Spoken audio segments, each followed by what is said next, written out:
नमस्कार दोस्तों, स्वागत है एक बार फिर आपके अपने YouTube चैनल जीवा स्टडी पर। मैं वरिष्ठ अध्यापक मुकेश कुमार जंगड़ आपका स्वागत करता हूं। तो इस वीडियो में मैं आपके लिए लेकर आया हूं जो है सेकंड ग्रेड का एक सबसे चर्चित टॉपिक, जिसका नाम है आपका विदेशी व्यापार। और इस जो है क्लास में अपन MCQ देखेंगे। ठीक है, 30 मोस्ट इंपोर्टेंट MCQ देखेंगे। और आज का पहला क्वेश्चन है कि भारत की नई जो विदेश व्यापार नीति है, जिसको FTP 2023 कहते हैं, का लक्ष्य वर्ष 2030 तक भारतीय निर्यात को कितना करना है। तो वर्ष जो है आपका 2030 तक जो है नई जो विदेश व्यापार नीति है, जो आपकी 1 अप्रैल 2023 से लागू हुई थी। कब से?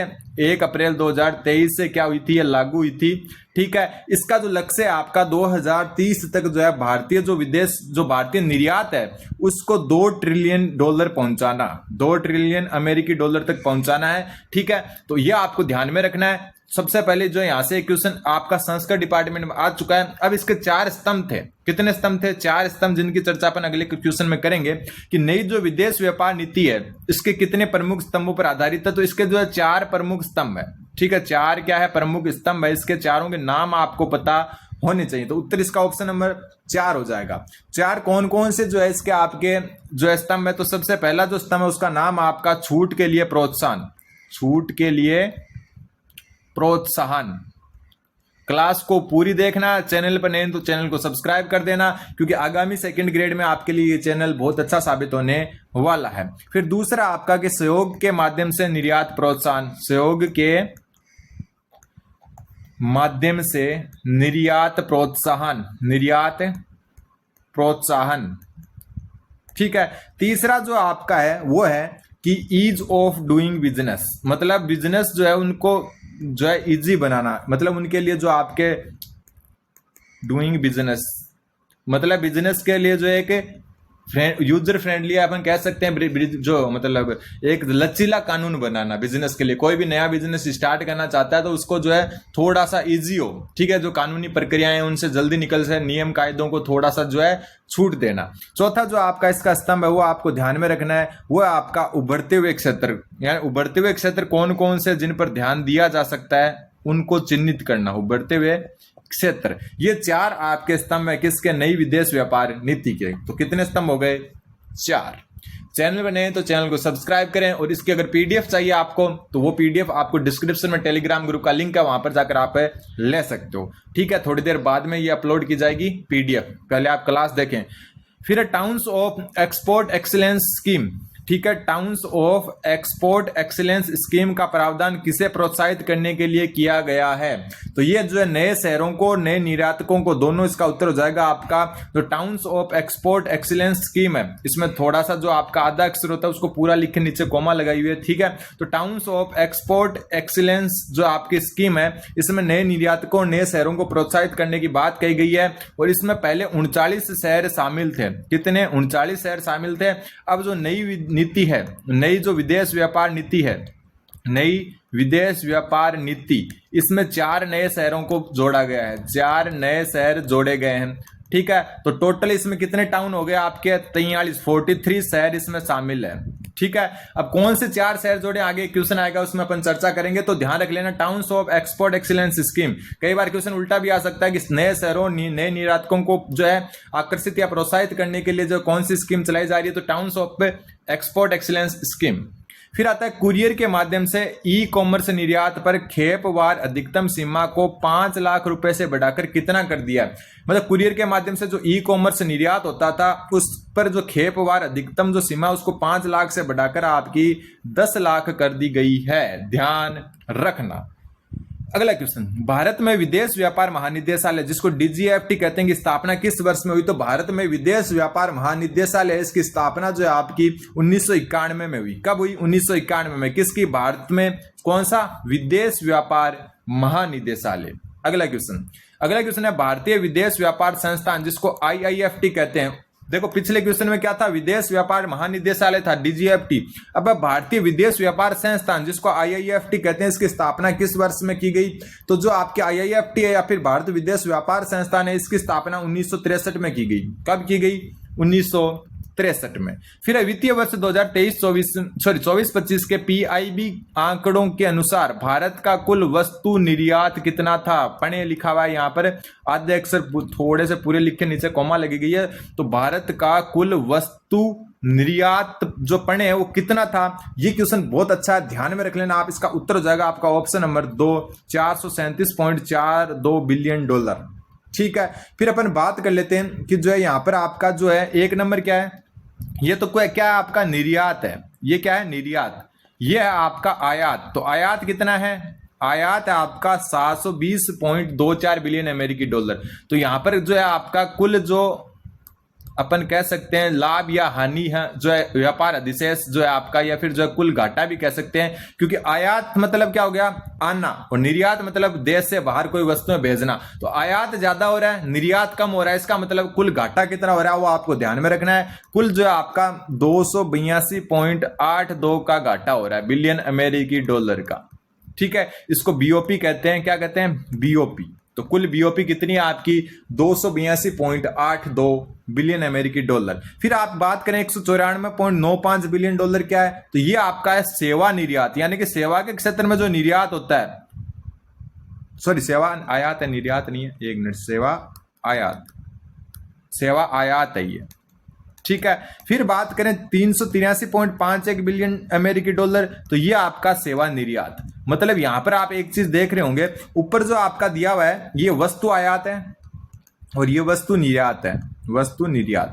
तो वस्तु निर्यात मतलब जो है अपन बाहर भेज रहे हैं, आयात मतलब अपन जो है बाहर से ला रहे हैं, तो ला ज्यादा रहे हैं भेज कम रहे, इसका मतलब बीओपी माइनस में, यानी कि कुल घाटा हुआ है। फिर बात करें 194.95 बिलियन अमेरिकी डॉलर ये सेवा आयात है, और 383.51 बिलियन अमेरिकी डॉलर सेवा निर्यात है। मतलब आयात अपन सेवाएं लेते कम है और देते ज्यादा है, मतलब बाहर ज्यादा भेजते हैं। इसका मतलब अपन क्या रहा, जो है कुल अधिशेष जो है कितना रहा, प्लस में रहा, जिसको बीओपी कहते हैं। तो कुल अधिशेष कितना रहा आपका, प्लस में रहा, और प्लस में कितना रहा, 188.56 बिलियन अमेरिकी डॉलर। मतलब आपको ध्यान में रखना है, सेवा जो वस्तु निर्यात आयात है उसमें जो है अपन पॉजिटिव में, और वस्तु आयात निर्यात में अपन नेगेटिव में। यह आपको चीज ध्यान में रखनी है। फिर अब भारत में सर्वाधिक व्यापार घाटे वाला राष्ट्र कौन सा है, तो भारत में सबसे ज्यादा व्यापार घाटा कौन से देश से होता है, तो भारत में सबसे ज्यादा व्यापार घाटा अपन चीन से खाते हैं। कहां से, चीन से। चीन से अपन जो है व्यापार घाटे में, इसका मतलब क्या हुआ, चीन से वस्तु मंगवाते ज्यादा है और चीन को भेजते कम है। ठीक है, यह आपको ध्यान में रखना है। फिर एक बात अपन देख लेते हैं, सर्वाधिक आयात वाले राष्ट्र, सर्वाधिक आयातित राष्ट्र, नया क्रम है, ध्यान रख लेना। आयातित राष्ट्र कौन कौन से हैं, एक नंबर पर जो आपका आता है वो चीन, सबसे ज्यादा अपन आयात करते हैं चीन से सामान। 2 नंबर पर कौन सा आता है, रूस। 3 नंबर पर आता है यूएई। 4 नंबर पर आता है यूएसए। यहां से तो अपन सबसे ज्यादा आयात करते हैं, मतलब बाहर से चीजें आती है। सर्वाधिक निर्यात कहां से करते हैं, सर्वाधिक निर्यात मतलब सॉरी कहां पर जो है सर्वाधिक निर्यात करते हैं, कौन से देश में सबसे ज्यादा वस्तुएं भेजते हैं, तो यहां पर एक नंबर पर आता है यूएसए। इसलिए तो अपन यूएसए के साथ जो है पॉजिटिव में और चीन के साथ घाटे में। क्यों, क्योंकि आयात ज्यादा हो रहा है चीन से और यूएसए से निर्यात ज्यादा हो रहा है, तो इसमें अपन पॉजिटिव में। 2 नंबर जो आता है आपका यूएई। 3 नंबर जो आपका आता है वो हो जाएगा नीदरलैंड। ठीक है, और 4 नंबर पर आता है यूके। यूके मतलब United kingdom of great Britain. ठीक है, तो यहां पर आपको ध्यान में रखना सर्वाधिक घाटा किससे होता है, अपने को चाइना से। और यूएसए की अगर बात करें, अपन कलर चेंज करके बता देता हूं, अगर यूएसए की बात करें, सर्वाधिक लाभ यहां से ही होता है अपने को, सर्वाधिक लाभ होता है यहां पर, और इस लाभ को बोलते हैं सर्वाधिक अधिशेष वाला देश। कौन सा है, सर्वाधिक अधिशेष, जहां से अपन पॉजिटिव में रहते हैं। तो सर्वाधिक अधिशेष वाला कौन सा है आपका, यूएसए, और सर्वाधिक घाटे वाला आपका चाइना। तो ये चीज आपको ध्यान में रखनी है। अगला क्वेश्चन, क्वेश्चन नंबर 9, भारत वैश्विक स्तर पर कपड़ा और परिधान का कौन सा सबसे बड़ा निर्यातक राष्ट्र है, तो कपड़ा और परिधान है, इसमें भारत 6ठे स्थान पर है। कौन से स्थान पर है, 6ठे स्थान पर। तो ये आपको ध्यान में रखना है, भारत वैश्विक स्तर पर कपड़ा और परिधान में 6ठे स्थान पर है। अगला क्वेश्चन, भारत का कपड़ा और परिधान उद्योग सकल घरेलू उत्पाद यानी कि जीडीपी में लगभग कितने प्रतिशत का योगदान रखता है, तो जीडीपी में जो है आपका 2.3% का योगदान रखता है। कौन, कपड़ा और परिधान उद्योग। मतलब भारत की कुल जीडीपी में 2.3% कपड़ा और परिधान उद्योग का जो है भाग है। एक बात और मैं बता दूं, जो कुल औद्योगिक उत्पादन होता है, औद्योगिक उत्पादन, उसमें जो है आपका कपड़ा उद्योग जो है आपका, कपड़ा उद्योग, इसका जो है 13% हिस्सा है। औद्योगिक जो उत्पादन है उसमें कपड़ा उद्योग का 13% हिस्सा है और जीडीपी में 2.3%। फिर अप्रैल दिसंबर 2024 के दौरान भारत का कुल आयात कितना था? बात हो रही है अप्रैल से दिसंबर 2024 तक भारत का कुल आयात कितना था। तो वो आपका वस्तु निर्यात और वस्तु आयात अलग चीज है और ये कुल निर्यात यहां पर पूछा, ये अलग चीज है। ठीक है, तो अप्रैल दिसंबर 2024 के दौरान भारत का कुल आयात कितना था? तो इसका उत्तर हो जाएगा 682.2 बिलियन अमेरिकी डॉलर। कितना? 682.2 बिलियन अमेरिकी डॉलर। फिर कौन सा देश भारत का सर्वाधिक व्यापारिक जो है भागीदार वाला देश है? तो सर्वाधिक जो है आपका व्यापारिक भागीदार वाला, सॉरी यूएई नहीं है, यूएसए है। यूएसए ऑप्शन नंबर 4, मतलब यूएसए से सबसे ज्यादा अपन व्यापारिक भागीदारी करते हैं। हालांकि आजकल ट्रंप के रुख थोड़े कड़े चल रहे हैं। फिर अब भारत के लिए निर्यात बास्केट में कच्चा माल और अर्ध तैयार सामग्री जो है, मतलब कच्चा माल और अर्ध तैयार जो सामग्री है उसका योगदान वित्त वर्ष 2023 में कितना रहा? तो भारत के निर्यात में जो है कच्चा माल और अर्ध तैयार जो सामग्री आपका, उसका योगदान आपका 34.4% रहा। कितना? 34.4। फिर अब भारतीय निर्यात क्रेडिट गारंटी निगम की स्थापना किस वर्ष हुई और इसकी स्थापना किस लिए हुई? तो जो है भारत के जो निर्यातक हैं, निर्यातकों को बीमा कवर देने के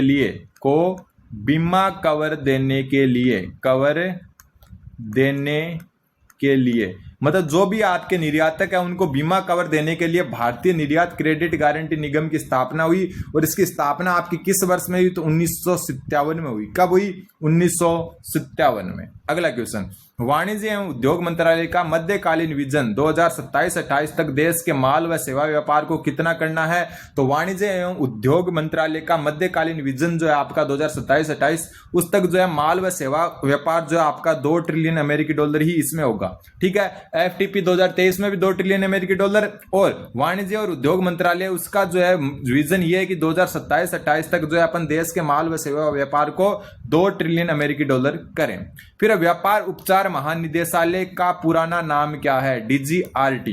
डीजीआरटी इसका पुराना नाम क्या है वो पूछा आपका। वैसे ये क्वेश्चन आज तक आए नहीं है, लेकिन आने की कोई जो है मतलब ये नहीं है कि आएंगे ही नहीं, कभी भी आ सकते हैं। इसका उत्तर ऑप्शन ख हो जाएगा, डीजीएडी। इसको अपन कहते थे एंटी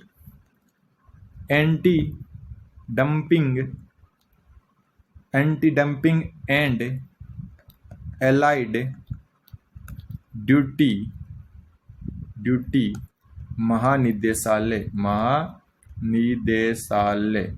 ये नाम था इसका पहले। और इसकी स्थापना कब हुई? 1997 में, और 2018 में इसका नाम कर दिया गया व्यापार उपचार महानिदेशालय।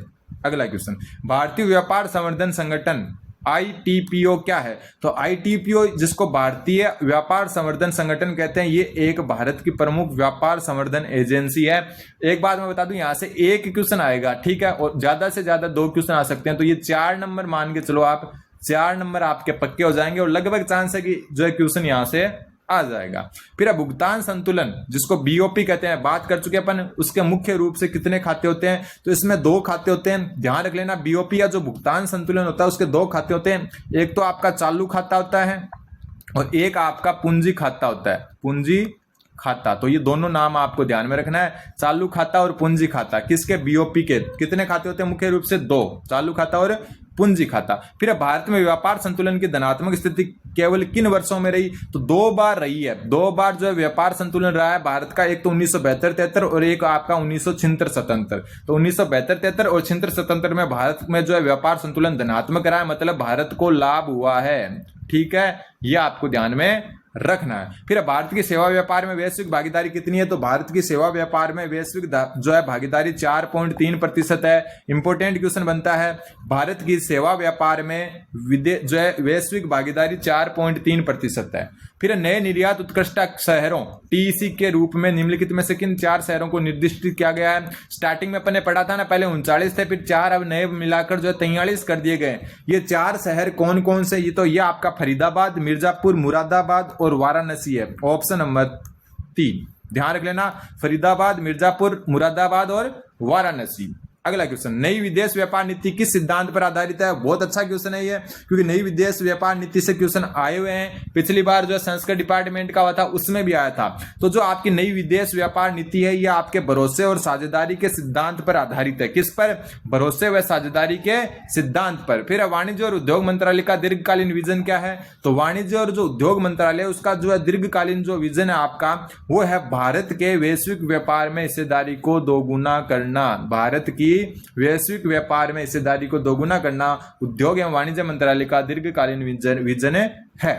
फिर है भारत में विदेश व्यापार से संबंधित नीतियों के क्रियान्वयन व निर्यात प्रोत्साहन के लिए विदेश व्यापार महानिदेशालय की शुरुआत किस नीति को अपनाने के बाद में हुई? तो यह ऑप्शन नंबर 2, क्योंकि इसकी स्थापना डीजीएफटी की स्थापना अपन स्टार्टिंग में अपन पढ़ चुके हैं कि डीजीएफटी जो है इसकी स्थापना कब हुई थी? 1991 में हुई थी। और 1991 में क्या अपनाया गया था? उदारीकरण, निजीकरण और वैश्वीकरण। तो ये भारत में अपनाया गया था। भारत में क्या अपनाया था? 1991 में अपनाया, क्या अपनाया? वैश्वीकरण, उदारीकरण और निजीकरण को अपनाया था, क्योंकि भारत जो है बहुत खतरनाक आर्थिक मंदी से गुजर रहा था। फिर भारत ने उदारीकरण का जो है सहायता ली, निजीकरण की सहायता ली और वैश्वीकरण की सहायता ली 1991 में। और इसी के बाद डीजीएफटी, जिसको विदेश व्यापार महानिदेशालय कहते हैं, इसकी स्थापना की गई।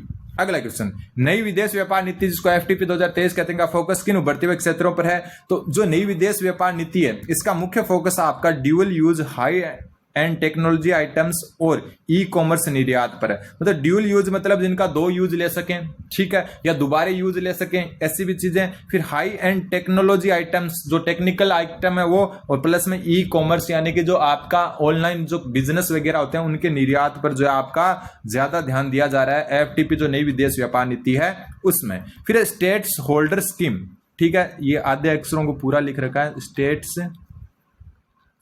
जो है होल्डर स्कीम, एक मिनट, होल्डर स्कीम। इसमें प्रावधान किसे प्रोत्साहित करने के लिए किया गया है? तो स्टेट होल्डर स्कीम जो है आपका, इसका प्रावधान जो है वो आपका ऑप्शन नंबर 6 निर्यातकों को प्रोत्साहित करने के लिए किया गया है। ठीक है, तो निर्यातकों को प्रोत्साहित करने के लिए स्टेट होल्डर स्कीम।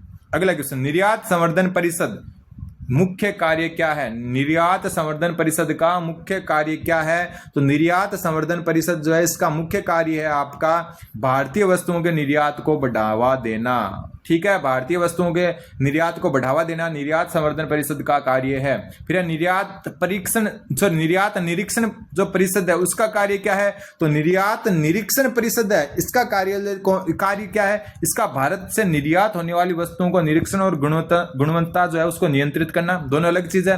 निर्यात संवर्धन परिषद भारतीय वस्तुओं के निर्यात को बढ़ाती है और निर्यात निरीक्षण परिषद जो आपका भारत से निर्यात होने वाली वस्तुओं का निरीक्षण और गुणवत्ता नियंत्रण करता है। और आज का लास्ट क्वेश्चन, भारत में व्यापारिक घाटे सबसे ज्यादा, वापस आ गया है क्वेश्चन, कोई बात नहीं, चाइना के साथ होते हैं। ठीक है, उम्मीद है आपको समझ में आएगा। चैनल पर नए तो चैनल को सब्सक्राइब करें।